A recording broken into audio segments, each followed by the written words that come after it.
Hello, friends, and welcome to Pathologic, Volume 7, Episode 23. Today we are up to the frozen north with a Jotunloop. So let's take a look at the rules.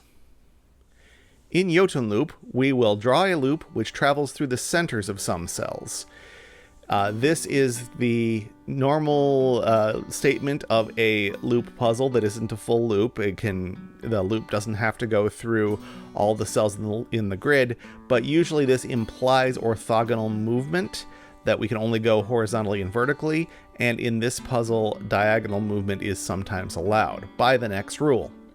The loop may move only between orthogonally adjacent cells unless one of the cells is icy, in which case it may move diagonally.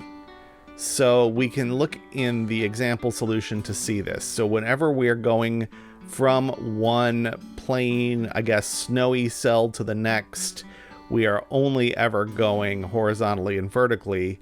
But when we are traveling into, out of, or through the icy cells, we may be going diagonally at times.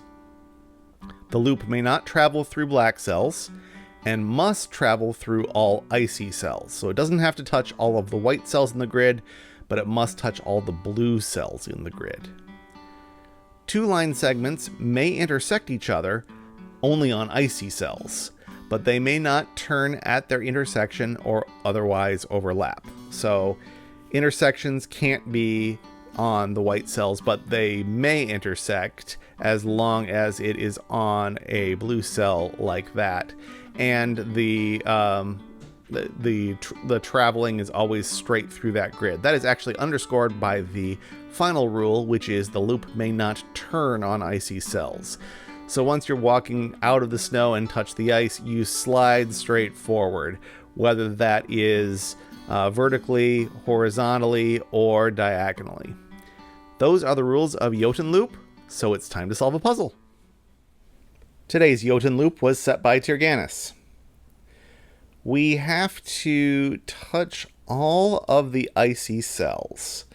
So let's use that in combination with the fact that some icy cells are on the edges to draw some things in. Because on the edge, we certainly can't go perpendicular to the edge, or we'll hit the edge, but we can't go diagonal either for the same reason. So we're going to have to go alongside the edge in all of these cases.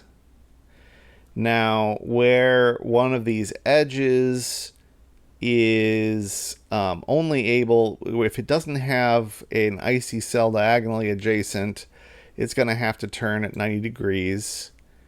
We can't go across the ice again because we'd hit the wall. So this comes down like this for sure. And now it gets a bit trickier up there. So this arrangement, when we think about this in terms of most of our loop drawing puzzles, looks impossible. How is this going to get out? But remember that we can go diagonally as long as we're going into ice, and there are two little gaps where we can travel through from snow to ice. This one's going to be impossible. We can't travel from there to there, but we can go from there to there and there to there. And there's only one way to connect up to those. This is going to have to turn. This is going to have to turn. And these will go straight through because of the ice all the way to the other side. So that already is an interesting start to what's going on here. We've got another ice that I didn't catch on the edge. This has got to go straight through. We've got to go down this way. And here we could either go diagonally or down, so I need to stop. This has to go down, and again, we could go diagonally, but if we did, we would end up here. Actually, that's okay. I was going to say we would hit the wall, but we won't. So that's possible, or it could go over and down. That seems just as possible. This end has to go up and right, but I don't know if it goes up and over or if it goes along here for some further distance. This line needs to turn on both sides. That hooks it up with this edge of this line here. If this went up, it would then have to go west and meet up here, and we'd have a mini loop that wouldn't touch everything.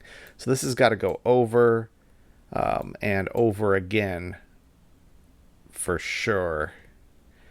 This, we don't know if it goes... Well, could it go... It can't go east because then it's blocked on all the sides. If it went north, then we could get to the ice, but all of the ice paths hit walls. And it can't go diagonally this way. So it doesn't actually go up or to the right. It goes to the west. And this can't close that early. Keeps going. What have we got? This could... Okay, so if this went over here, that's still possible. Is that the only possibility for this right here? If this came down... Oh, we could slide across this way. It definitely goes diagonally either along this path or along this path, because if it didn't do either of those, it can't go straight across. It'll hit the wall here. If it went further, it would still hit a wall, or it would go up here and hit a wall, and there's no more where else in the snow to go. So this definitely is either going to go... It's going to go diagonally across the ice, either along that line or along this line. We'll figure out which of those is true. This one we can move a little bit further because it doesn't... Well, no. I was going to say it doesn't go up here because it's a dead end, but I'm still not seeing the diagonal line. So it certainly could go up and meet this one. Oofda. Okay, so these two ends can't meet, but this could go up if this one went up. Okay, there's something... We have to be able to prove which ends meet which ends somehow, I think. We can't end up with these two meeting. This is probably going to have to meet up with this one. But I'm missing a rule. Okay, that's what I'm blanking on, is that the proof is in the rule that all the icy cells have to be visited, which we use right at the beginning, and then I've been ignoring. This cell in particular can only get used if there is a diagonal line through it this way. And that's going to solve all of our problems, because this has to come down, and we have this whole segment complete. We have to use this cell as well. How we're going to do that? This diagonal hits a wall, vertical hits a wall, horizontal hits a wall. There's only one way to do it, which we could have seen right at the beginning of the entire solve. It's got to go along there. And now we've accounted for all of the icy cells, and we can't have this go north all the way across anymore because there's nowhere for it to hook up afterwards.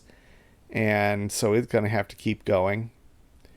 We could scoot up here, but then again we're stuck because there's nowhere to join up. So this... And it can't go down because it would close this loop early, so it goes west. And then this one has to finish this up by going the only direction it can, which is east, to link up here. And that is how you solve a Jotunloop.